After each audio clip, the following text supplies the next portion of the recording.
Good morning, everyone, and welcome to the Bristol Life Business Club. It's been a while.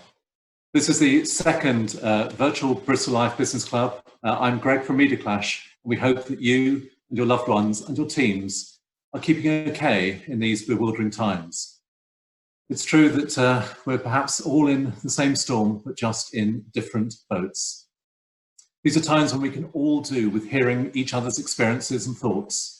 And that's the idea of these regular Tales from the Lockdown, where we will hear from disparate sectors of Bristol life on how we're all responding professionally, managerially and personally. And also for some thoughts about how COVID-19 might change us all and our businesses on the other side. Before we come to our speakers this morning, a few updates for you. We're running a series of free business surgeries. We're trying to help businesses and employees in these tough times with practical advice and valuable insights we can all do with that help. These Bristol Life Business Surgeries should help us and help you on your vital decisions in the coming months, decisions which will affect your business, your employees, and our city's economy. The first is with Bevan Britton on employment and HR, both from an employer's point of view and employee's point of view, on June the 4th at 10 a.m. It's free, please do join. And our thanks to Bevan Britton for that. We're additionally lining up a financial planning session, from cash flows to insolvency, every single aspect of trying to plan financially in these very difficult times. And that's with one of Bristol's leading practitioners. We'll be announcing that very shortly. More generally, if your company has a business service which will help others, please do talk to us. We can provide a platform for sharing best practice, smart views, and interesting insights. Perhaps even more immediately, if you're emerging from lockdown with a business offering, need to connect, do talk to us about the Bristol Life weekly email newsletter, which goes to several thousand Bristolians each Friday. On to our speakers today. We'll be running short interviews with 3 people and then throwing it open to Q&As. If you look at the bottom of your screen, you'll see a little Q&A icon. Please submit your questions there and we'll call as many as we can in the time available. We'll be hearing, in this order, from James Durie, the Chief Exec of the Bristol Chamber of Commerce and Initiative. He's also Executive Director of Business West. Much experience across multiple sectors, almost acting as a proxy for all types of Bristol businesses. Then Martin Bisp of award-winning boxing-based Bristol charity Empire Fighting Chance. And Suzanne Rolt, Chief Exec of St George's, an enterprise which combines multiple things, each affected by the lockdown and the pandemic, arts, education, hospitality, and it too is a charity. First up, if I could ask James to join.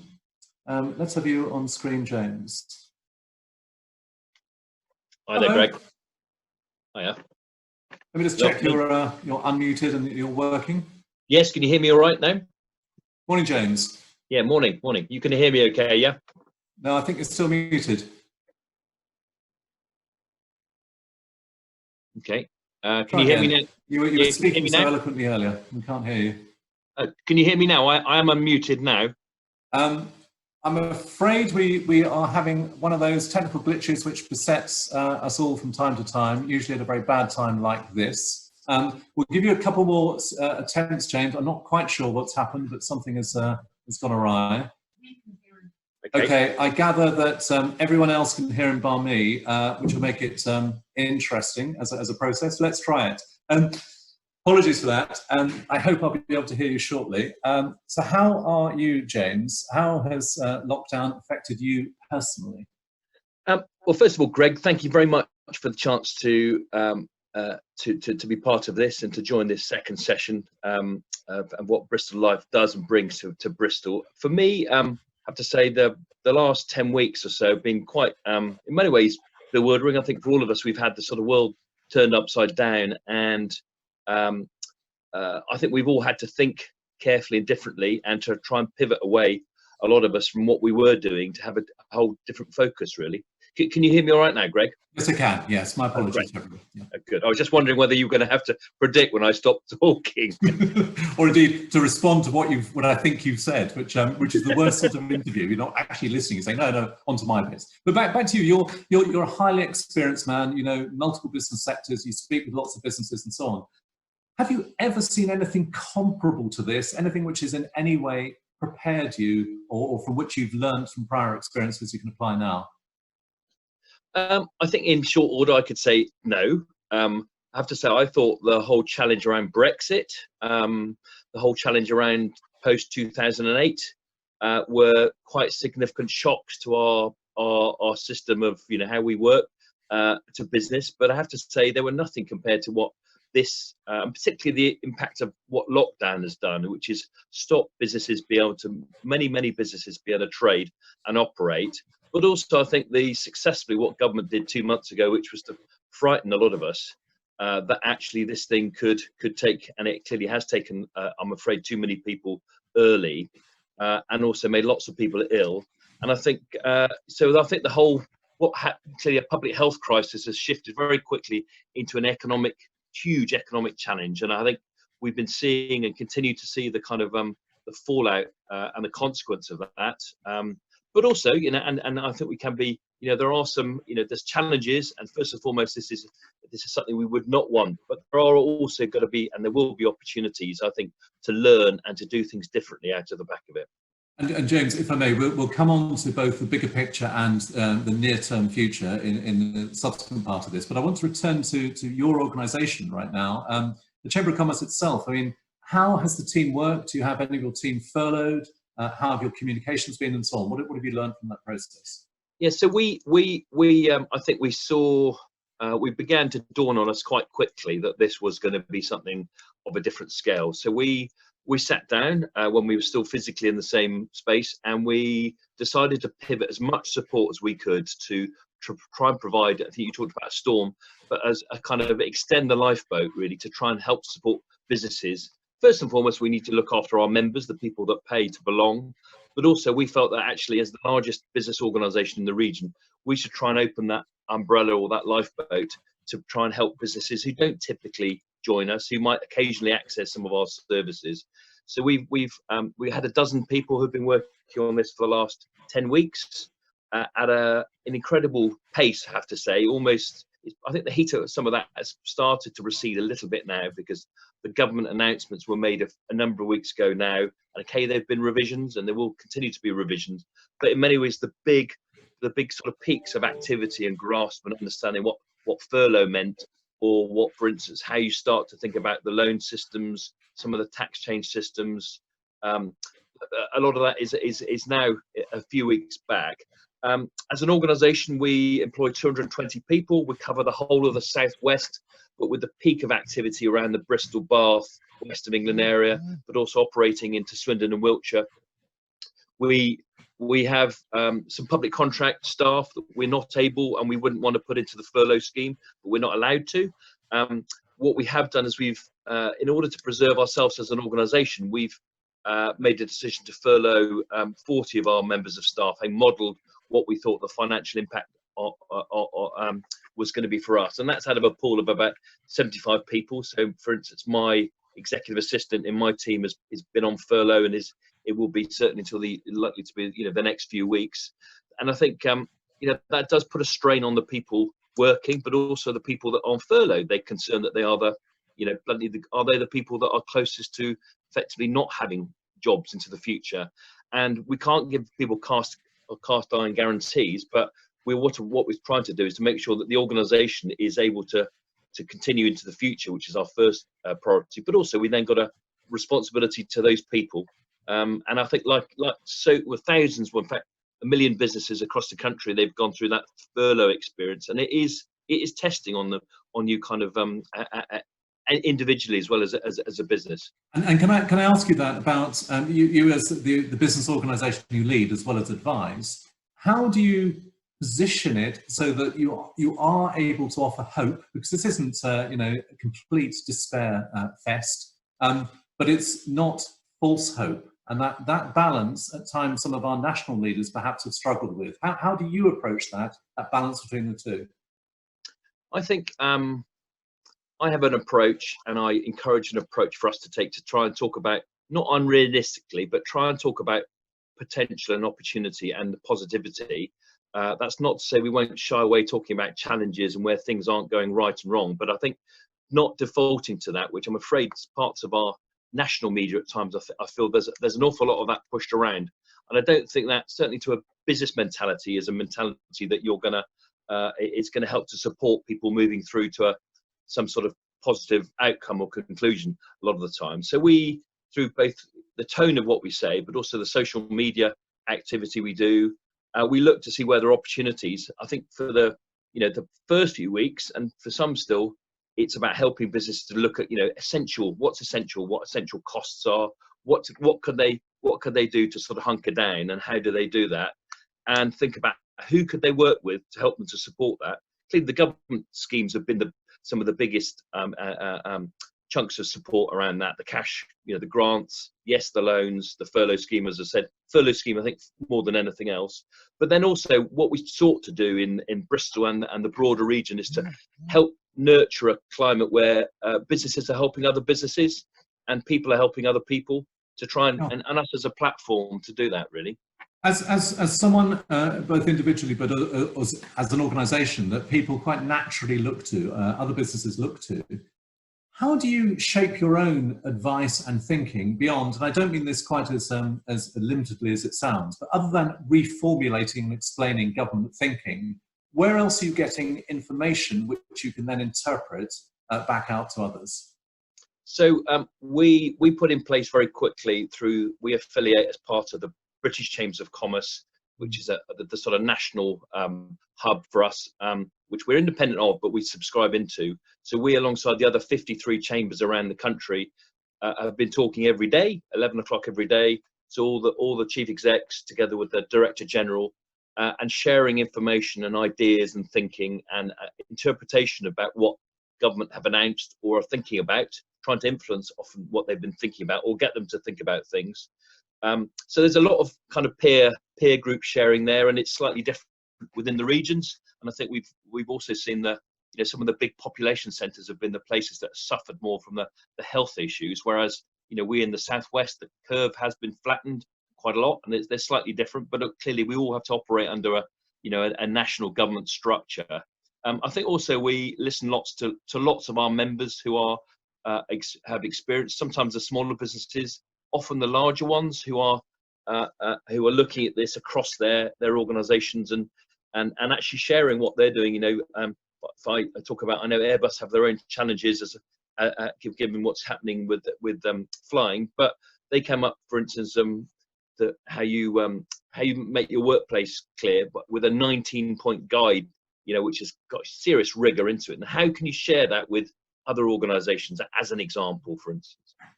Do you feel a particular need in these difficult times to stay positive? And how does that fit with your sort of longer term role, in part as being an effective lobbyist?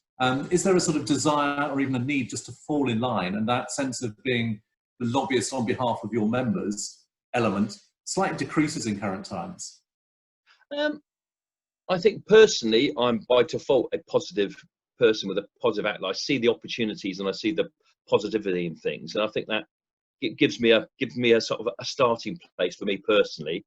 I think we as an organisation are, our role, and I feel that, and I've said it to our senior team, I think this is a moment where we have to stand up as an organisation and show that we are there to support and to kind of safeguard our economy, but also our place. And business ultimately is essential, and we're seeing clearly the challenge for our economy as be. So I think by the way we have to approach what we do, we're going to be championing, and there's lots of things I think to be positive about. We've seen in the last 2 months about what people and organisations are doing on a social, economic level, but on a social level, which I think we can applaud, and I think we help to celebrate some of that. We'll certainly come on to that. The good that people do has been a key part of our own comms through Bristol Life, of trying to highlight the extraordinary work that many are doing. James, for now, I'll leave you, but I'd like you to think of this when we come back. think about Bristol, the bigger picture, about whether or not it is more resilient perhaps than other cities, and what its near-term destiny is. We'll come to that bigger picture towards the end, but thank you for now. And by the way, apologies to each for the my faux pas at the beginning. I noticed I've had a number of most helpful messages on the Q&A pointing out that they can hear James and it was only me that couldn't. So my apologies. Hands up on that. Let's thank you. Let's have Martin Bisp, Empire Fighting Chance, to the stage, to the virtual stage, if we may. Hello, Martin. Hi, Greg. Good. I can hear you loud and clear, which is lovely. Let's again perhaps begin with the personal. Tell us about how lockdown has been for you, sort of domestically, what it has meant and how you have personally reacted to it. Personally, it hasn't been too bad. I've had some good news. My daughter was at uni, so she's now back. So I've got the family reunited, so that was good. Because, you know, when you're back as a four, it's nice. Been busy, been very, very busy.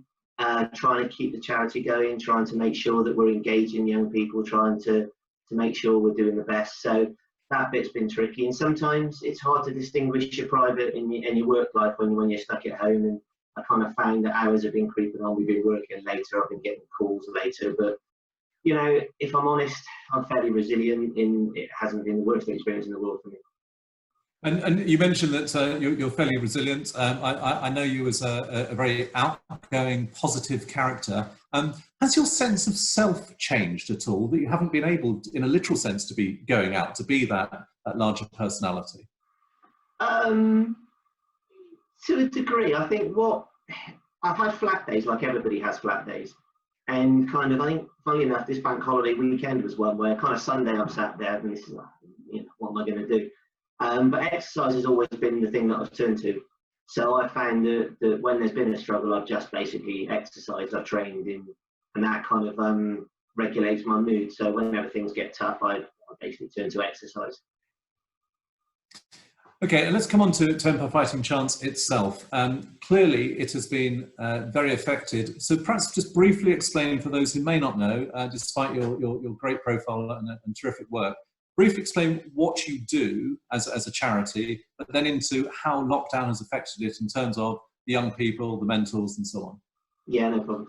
So we use our own non-contact boxing programs, and they're underpinned by quite intensive personal development in psychology and therapy. So from our point of view, the whole sort of ethos of Empire started when I saw two young men that I vaguely knew dealing drugs in a local park, and we kind of dragged them back into the gym, and over time it's grown into a charity.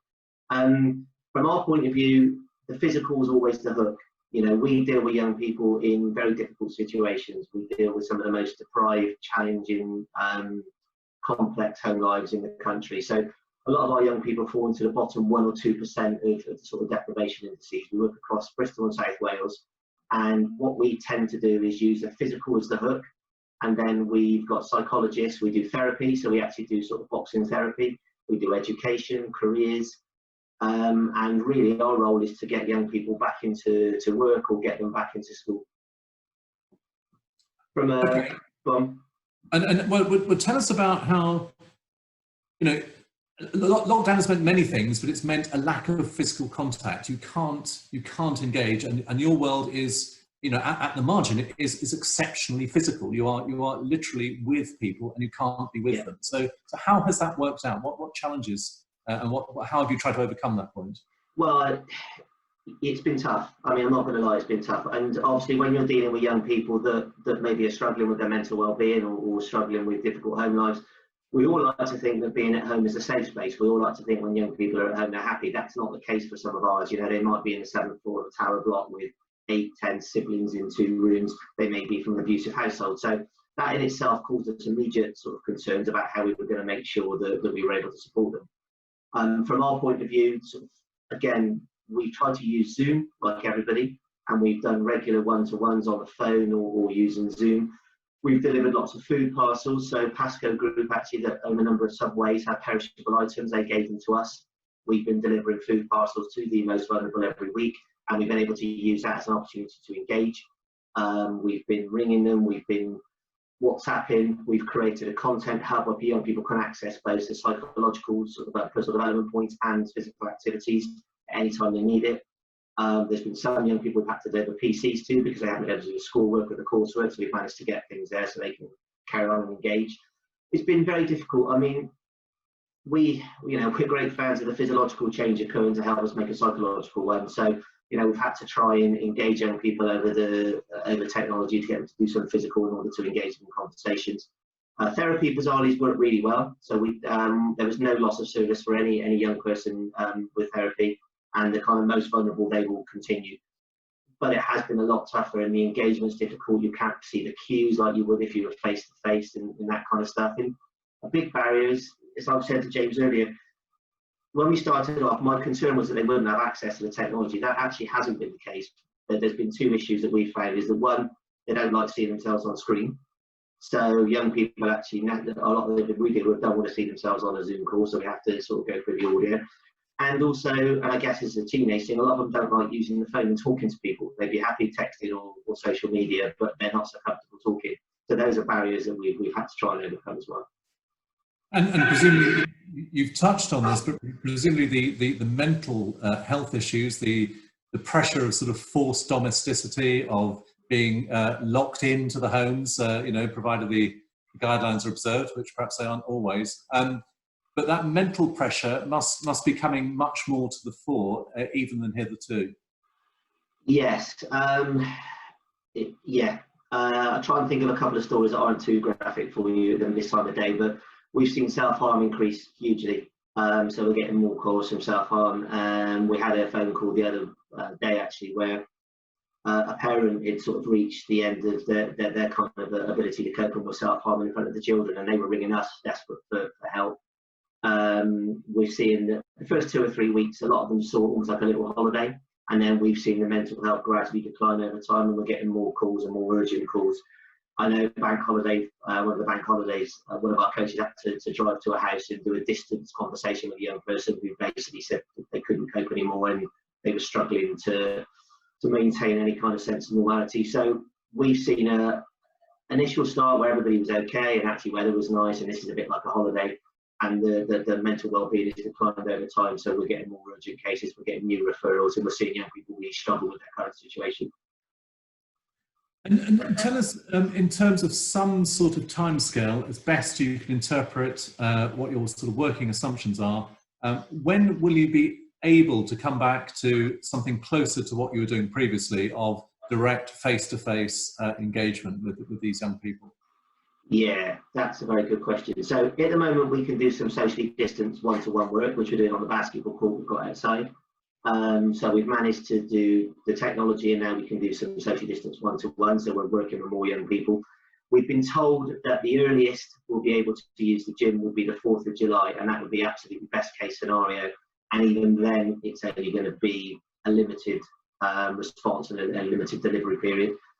The overheads, the things I'm currently seeing about the cleaning and the hygiene, and will make it very difficult for us to get back to any kind of numbers that we were doing before, and possibly even before October at the earliest.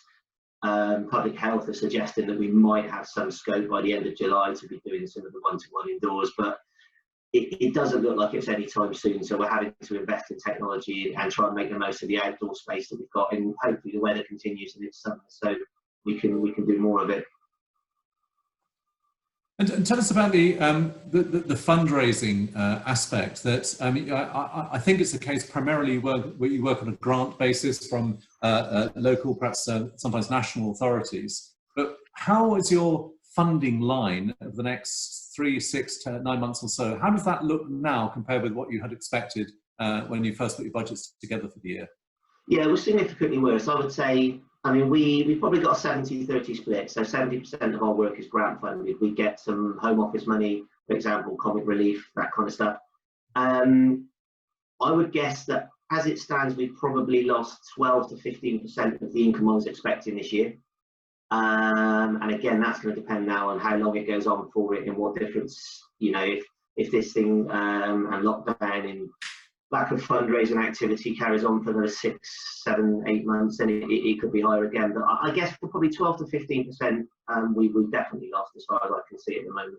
Which to be fair, put in context, that actually is quite a bit less bad. It's still very bad, and I'm not diminishing it by saying that. It is less bad than other charities are reporting and expecting. Yeah. That will be literally no comfort whatsoever, and I'm sure it's not.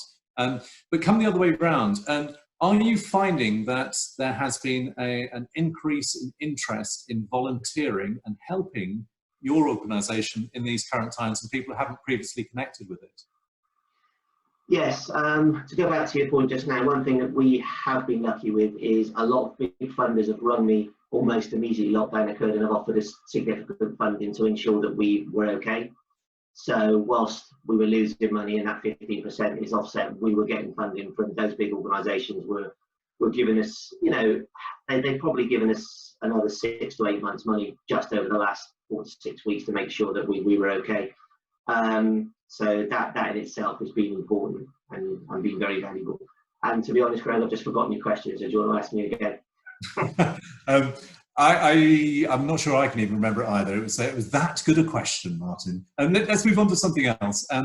Many on this call will be aware of the terrific work which Belly Laughs does as a charity, a comedy charity raising money for charities and so on. I wondered on a slightly broader point how far coronavirus has prompted greater collaboration, and have you been both a supporter but also a beneficiary of that, if so?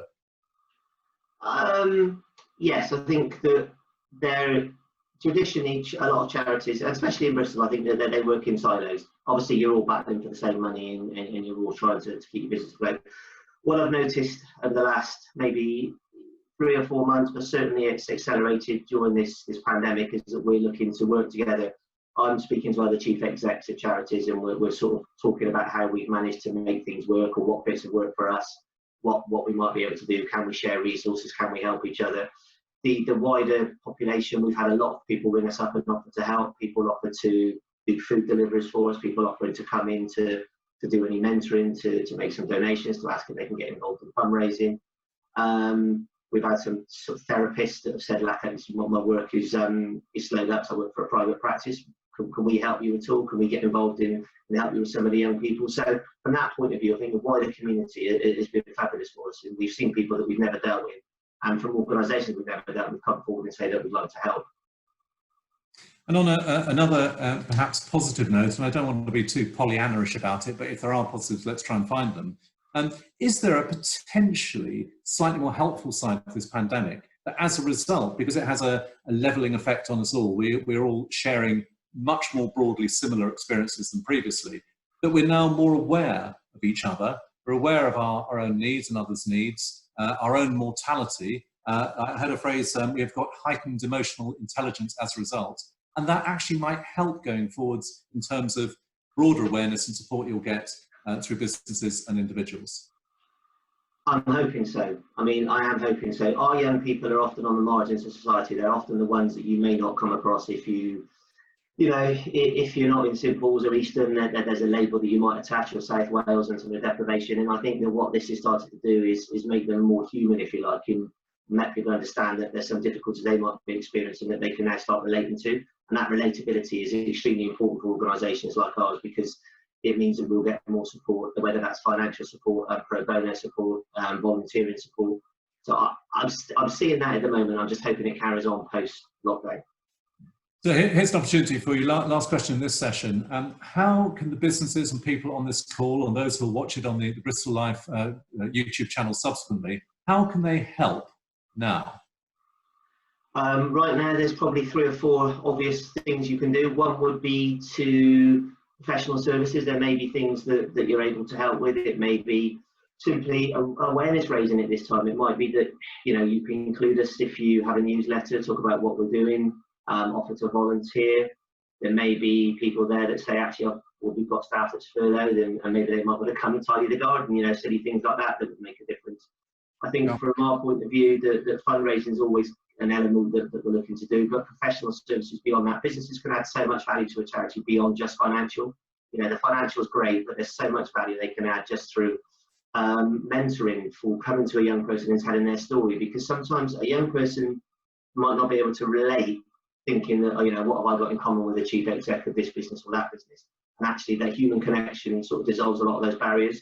So we sign that the businesses can raise aspiration. They can make people believe they can achieve more. They can say, well, okay, I might be in this situation now, but so was X, and he's now here, and maybe I can achieve that. So the power that they can do by talking, by telling their stories, by meeting, you know, for me, that's massive, and that's often more important. If I can change 3 people's lives with that, that's probably more important than raising them some money. So. Well, Martin, thank you. I think many businesses on this call will already be contributing, will already have that sense of civic responsibility. There is both an opportunity and frankly, a rising need for all of us in our different ways to use our reach, relationships, authority, money, connections, whatever, to do what we can. But Martin, for now, thank you. And I would like to bring in Suzanne Rolt, Chief Executive of St George's, an organisation which many of you, of course, will know, but specifically in this context, had a transformative operation a year or so back, a multi-million-pound redevelopment. It's an organisation which effectively sort of straddles a number of different areas of arts, of events, of charity, of education, but also hospitality through cafe and so on. Suzanne, in short, how has this been for you personally? And then we'll come on to the organisation in a moment. Personally, as for everyone else, I mean, it's been deeply shocking. I don't think we started to get whispers of what was happening. We could see what was happening with COVID-19 around the world, but in common with many people, I had no idea that when it struck, it would strike so hard and so fast. So I can remember being in a concert the night before we had to close, and it was an amazing concert with BBC National Orchestra of Wales, the BBC, rousing symphony, Beethoven Symphony, and the following morning we closed. And personally, I found myself back working at home. This is my new office, which is my bedroom, essentially. I share my house with a husband who's working downstairs, 2 teenagers, a dog. So it's pretty cozy. We've all been fighting to get to the Wi-Fi and a work desk. I don't think I've ever worked so hard in my entire professional life. I think in common, you know, James was talking about the furloughing, and you know what we've had to do is to take full advantage of that. So we have 2 staff members at the moment, and those people who are still working, everyone will recognise this.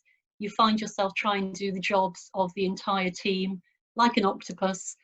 But again, like everyone you have, I am a positive person. I always have been, and you have to find a way through. There's a lot of people relying on us, so keeping going, and sometimes it's hard, but I'm privileged. I have a garden, I have a house, a family around me, so a lot to be thankful there. It is. We're all trying to find that positive and being respectful. If you're furloughed, it can be, and James touched on this, it can be extremely hard, that sense of, well, what does this mean? When can I come back? What, you know, what is back like, etc. But if you're working, our experience, both individually, but really with everyone we've spoken with, is exactly yours, working disproportionately, partly as an offset, trying to figure out what on earth to do, but mainly to infill to the best you can. So how do you have any sort of public continuity of your brand and your offering when you can't bring people together to hear concerts, etc.? What can you do to maintain that spirit? Well, I think for the first few weeks, when we still had staff working, we were still able to communicate with lots of our audiences. So when word came that we wouldn't be able to continue with public events, the first thing staff did was to get on the phone to as many people as possible and just to talk to them about the position St George's was in, to talk to many of the artists we were working with. There was a real rush at the beginning, actually, and this is why we were so busy, because the first thing we did was to look at all the events that couldn't go ahead, and we immediately tried to move them forward in the diary to September onwards, something subsequently that we're now looking to probably move them ahead, further ahead again. But so St George's presence was still pretty high, I would say, and St George's is really lucky. It's always benefited from a really loyal audience, from a really loyal community of artists and local groups. So they were ringing us as well and wanting to know what was happening, what they could do to help with us. I think as that initial few weeks, once that was through, and as I say, we kind of came down to a smaller staff, then we have the things that everyone else does in this day and age. We have our website, we tried to bring that up to date. But I think one of the most exciting things we've been doing is just starting to engage now with arts and cultural colleagues around the city for a new initiative called the Bristol Arts Channel.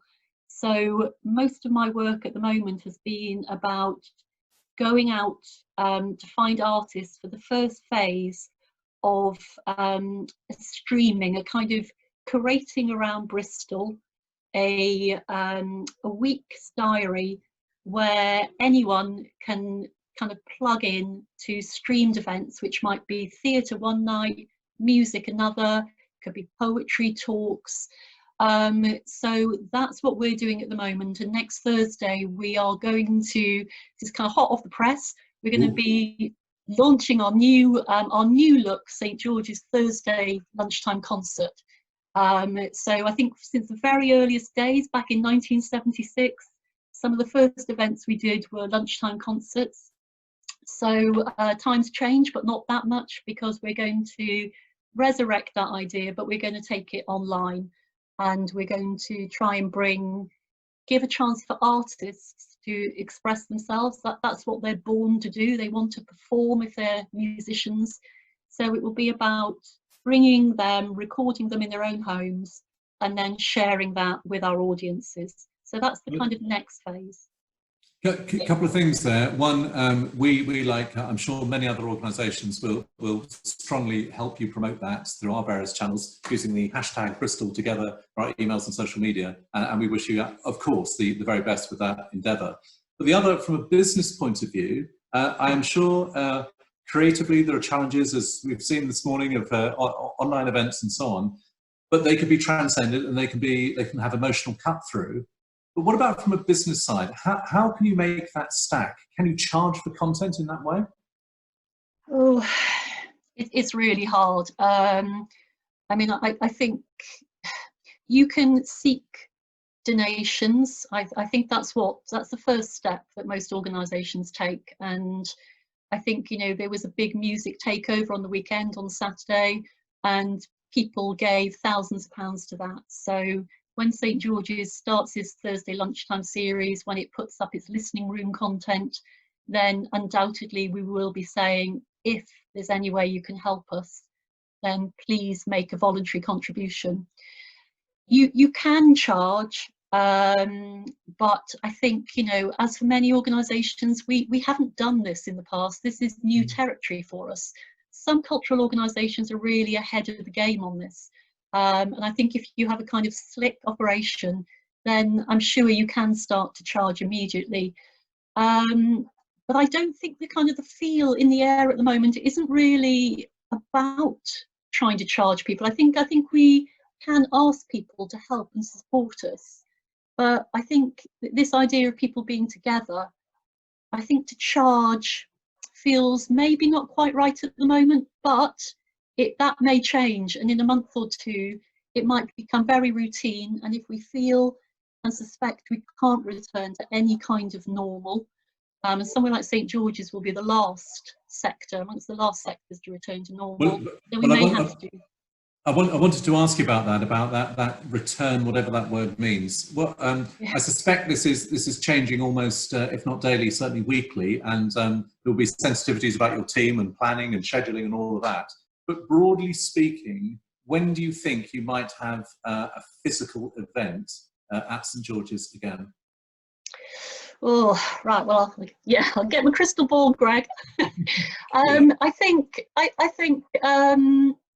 there could be different ways of presenting a physical event, and I mean, there's an announcement from a London venue at the moment where it will have artists going into the hall, but there'll be no audience, but it'll be broadcast on BBC Radio 3. So that's one type of event. There's the events I've just spoken about, where it could be that in a couple of months' time, maybe a few weeks' time, depending on what the government advice is, where we could perhaps bring artists into St George's to perform and do a similar thing and record them, bring in a camera crew, and again share that with people online. So that's a possibility.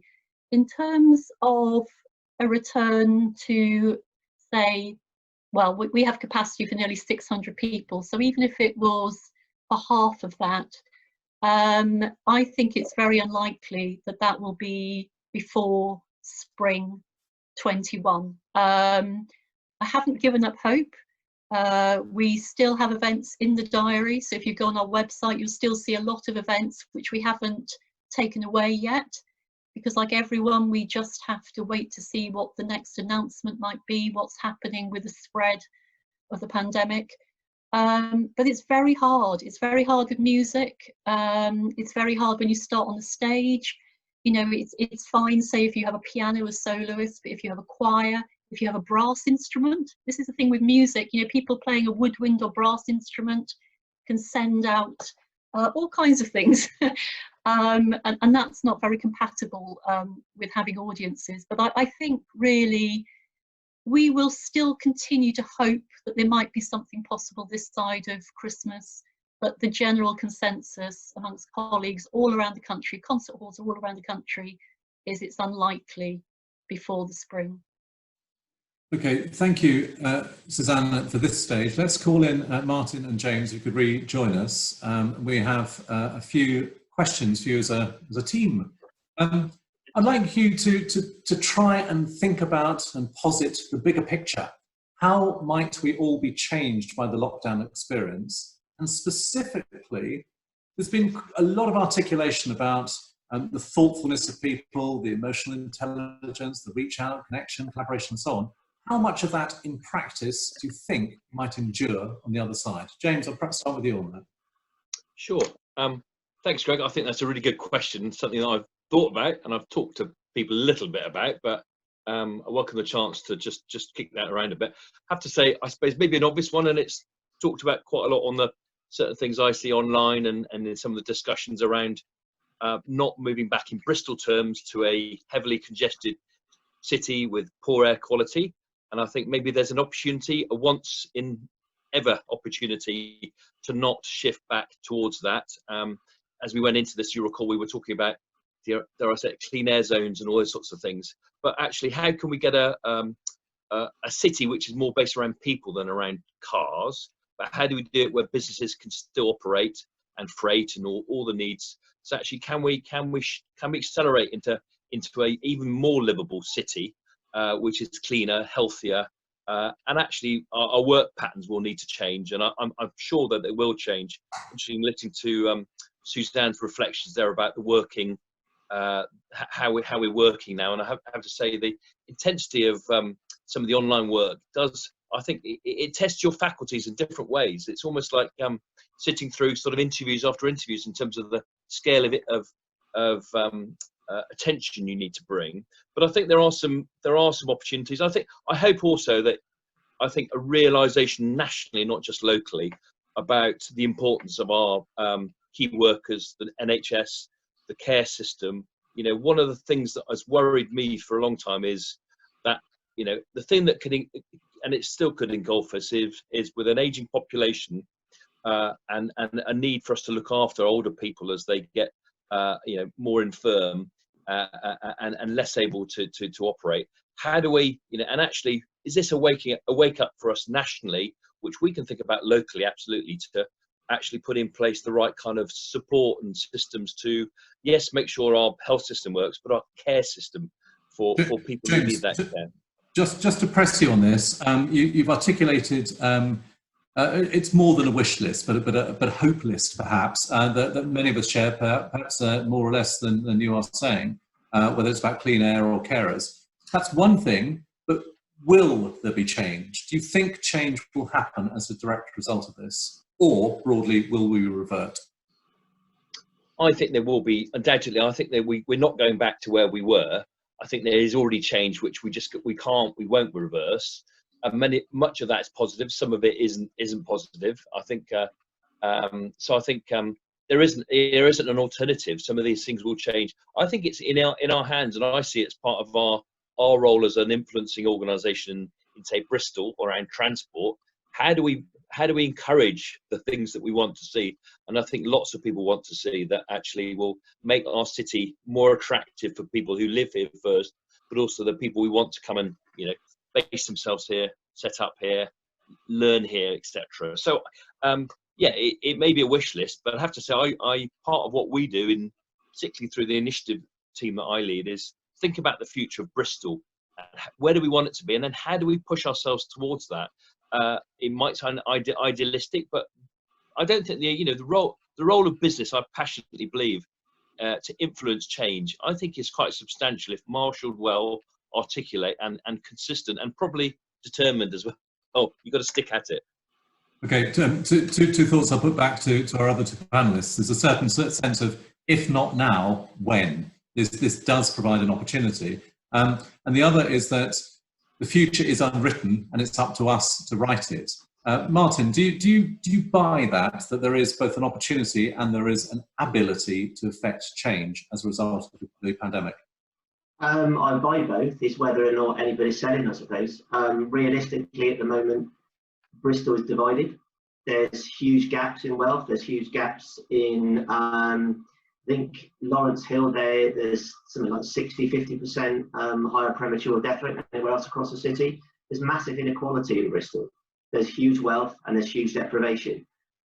Currently, we're seeing people talk about equalising. We're seeing about people getting involved in understanding maybe where some of the difficulties have come from and trying to help those less fortunate. Will that carry on? I mean, we hope so, because I think as a city we'd be better for it.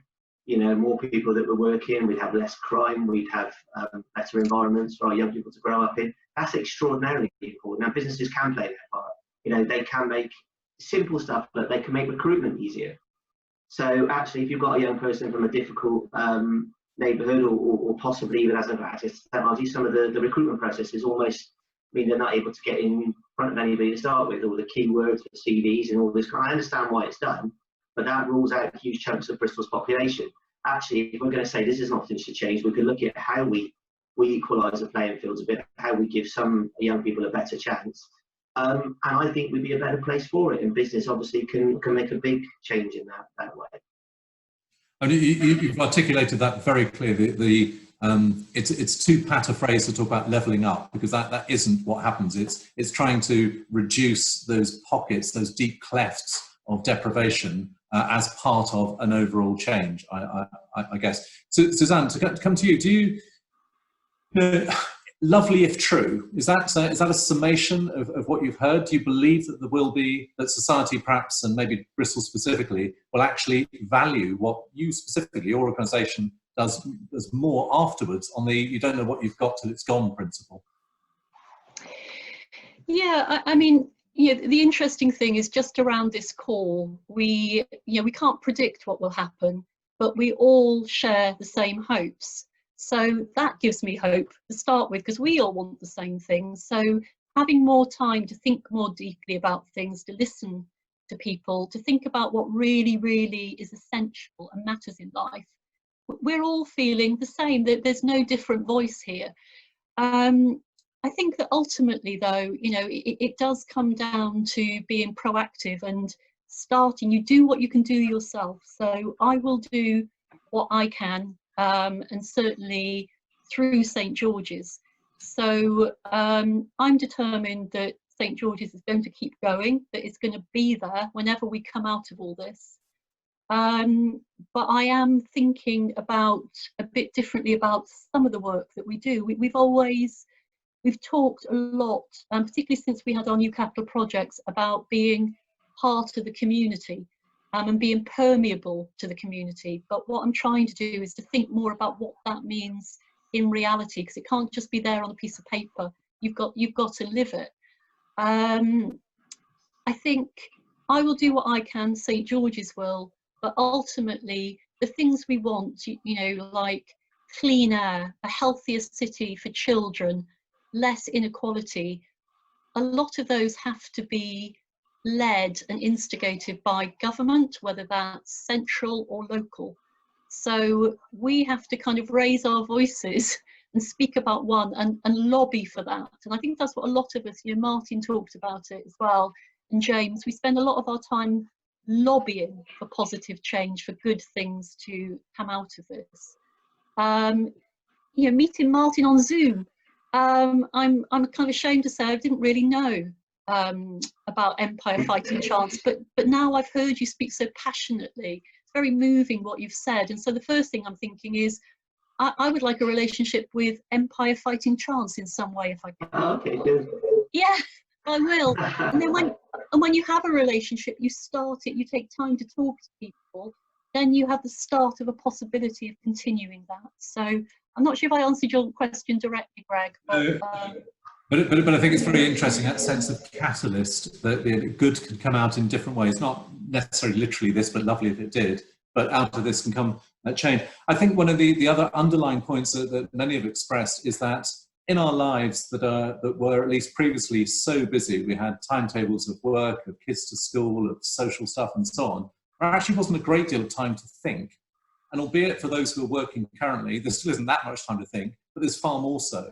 And probably one of the things which we would want to encourage through Bristol Life, and perhaps all of us, is to use the quality of thinking which we've had in these recent times, maybe idealistic as James touched on, but to help effect change however we can do that. But James, I want to come to a question for you and then open it to the others. I want to talk about the medium-term effect on Bristol. If you look at where we are right now with variously events, hospitality, tourism pretty much dormant, potentially a query even over universities in the light of what Cambridge University said about online learning through to the June 21, et cetera, et cetera. There's a lot of iterations that make us have pause about the commercial vitality of the city. But what do you think the midterm prognosis is for Bristol? I think in simple terms, we are and we're beginning to see a climb of the unemployment curve. And we're seeing organisations, not just businesses, but charities and others failing. So, we are going to see that damage.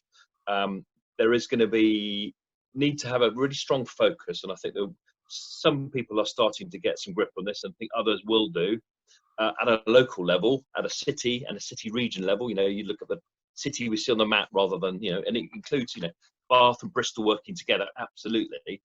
We need to, I think, have some sense about where the pinch points are. I think the hospitality, the culture, the visitor economy, some of the things the airport, aerospace industries are things very directly impacted now, and are probably going to be some of the things slowest coming out of this. And they're quite big employment areas, but also the things that make us a vibrant place. I think how we can help to support those, perhaps proportionately to what they need, is part of the sort of medium-term challenge. And not lose the things that we really spent lots of time nurturing. I think there's a sort of it's a economic recovery plan which is coming out of the one city approach in Bristol, which is going to inform and I think be informed by the work that Combined Authority are tasked with doing from the Prime Minister. I have to say, for me, my experience is don't wait for government to come and say what they want us to do. Get on and work out what you want to do, and then you're ready to go. I think at a sort of, it's classic, I'm afraid, but government will come knocking on our door very soon and say, what are your big 2 or 3 big projects, your sort of breakthrough?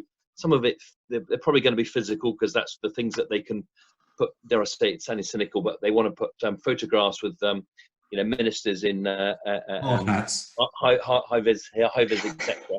So we need to be ready for that, and there is work going on, I know, around that. But also, we've got to think about what are the things that are going to drive the difference for Bristol. And I think for some of the things that I've heard talked about in 1 or 2 other dialogues around closing the digital divide, because actually we haven't got, increasingly you're further away from the access to essential information. Yes, of course, entertainment, but advice, the ability to exchange and engage. Because there are a lot of people who still aren't there. And I think economically that has got to be a big strand. But so I don't know if that gives you a perspective. I think Bristol is I think because of the sort of richness of the community we've got here, the people choose to live in Bristol a lot of the time, not everybody, but we have got the ability, I think, as a community to try and pull ourselves out of this. We are talking at a sort of city leaders level about wanting to push a Bristol Back to Work Safely campaign within the confines of what public health is allowing us to do. and not to make people feel uncomfortable, but we've got to tackle the confidence issue. And as I said earlier on, I think government frightened lots of people, rightly, 2 months ago, in order to be able to put in place the lockdown measures. As we move out of this, we can't continue, I don't believe, without stop. We've got to lift the lid slowly, carefully, and we've got to bring about new ways of operating. But also, thank you, James. I'm sorry to cut you short. We're running to the end of this period. I just want to have a very brief sort of thumbs up, thumbs sideways, thumbs down from Suzanne and Martin about your confidence about Bristol midterm. Where are you? Where would you put your ometer? From a charitable point of view of the city, I think is that. The charity, I'm concerned. Right. And Suzanne, looks like you're similarly sort of wavering on that fundamental point. I actually just want to put one almost an existential point, which is a really heavy thing to end on for you, Suzanne, which is this. At a deeper level, arts are about defining what it is to be human. Can great art come from this? And I'll give you very briefly, the cuckoo clock speech, which you may know from The Third Man. In Italy, for 30 years under the Borgias, they had warfare, terror, murder, bloodshed, but they produced Michelangelo, Leonardo da Vinci, and the Renaissance. In Switzerland, they had brotherly love, they had 500 years of democracy and peace. What did that produce? The cuckoo clock. Can great art come from this? Oh gosh, I'm sure great art will come from it. I think that, everyone has a little kind of inner author, and I'm sure we're all assembling our own thoughts, thinking about how we feel and how we want to express that. And I think artists, that's their life's work. So they will express themselves and how they feel about what's happening to us. That will come out through new music, through plays. We've just seen the BBC in the space announcing this new 25 creative projects. So there's already one example of pieces of art which I'm sure will endure.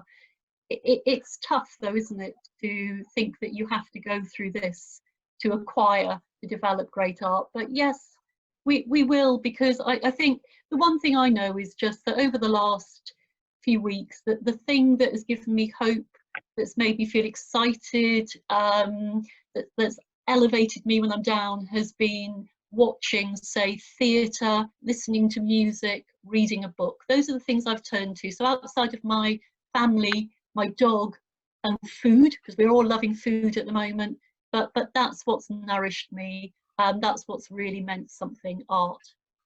I think that's a lovely point nearly to end it on. One of the other things that's nourished people and supported is the good that people do. It's been so touching to see how the people and businesses of Bristol are creating clever ways to support and help wherever they can. We've been sharing those very much on social media through Bristol Life, using that hashtag Bristol Together. We really encourage you to help spread the good word. But I'd like to ask our panellists, as an example of the good that people do, can you give us a brief anecdote about things that have touched you in the city of Bristol? Maybe Martin first, perhaps. I think there's been a few bits for me, simple stuff like my parents who are elderly and my dad should be shielding, neighbours he's never spoken to, going and getting his newspaper on a morning or bringing them a pint of milk, through to businesses that have been ringing us up saying we've got extra food, or we've got this, or we've got that, can we donate, can we get involved, can we help, can we fundraise? So I've seen a lot of good in people over the last 10 weeks. A lot of people willing to help and put themselves out for others less fortunate. James? I think both of mine, I'll be very quick, do relate to food, and I think that most basic commodity. In a business sense, I think you've seen in Bristol, you've seen organisations like Fair Share and a whole team of people step up to get basically food to the people that are most challenged, and people put themselves in positions of risk. You've got companies like the Real Wrap Company who've done amazing things, to name but one. And on a local level, in the little village that I live in, just on the edge of Bristol, the two people that took over our local pub 2 days before lockdown immediately said, right, we're going to turn this into a takeaway, but also a village shop. And we've suddenly now got a village shop, and it's got massive commitment and buy-in from our local community who want it to work way beyond just this lockdown as a community hub, not just a shop, but as a place very to lovely. Together. Thank you. Suzanne? I think nationally, two friends who both work for the NHS as consultants, they've got 3 young children. They both went down with COVID-19 and were in hospital for a long time.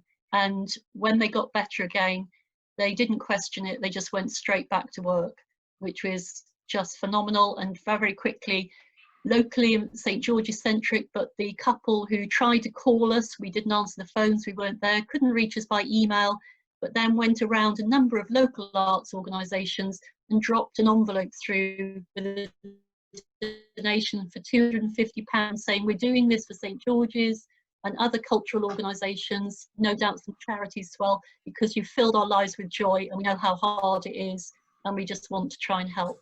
And that was just amazing. I bet that was. I bet that was very emotionally touching, as has much of this this session today. To our panel, our thanks to you each for opening up so personally and being so eloquent and thoughtful from business and organisational points of view as well. So, to James, thank you. To Martin, thank you. And to Suzanne, thank you. Thank you to all of you for attending, for your questions and so on. Thanks to our live Bristol Life Business Club sponsor, Bevan Britain. And also, please look out for our business surgery on employment and law on June 4th with Bevan Britain. It's really important that we get best practice as business owners and so on about how to help us as we're all seeking to navigate through these unimagined times. Good luck to you all, of course, and let's all hold, perhaps cling to the belief that enduring good can come from this. Yes, this is a tough time, but this too shall pass. This has been a Media Clash production, and this has been the Bristol Life Business Club. Thank you. #Bristol Together. Thank you.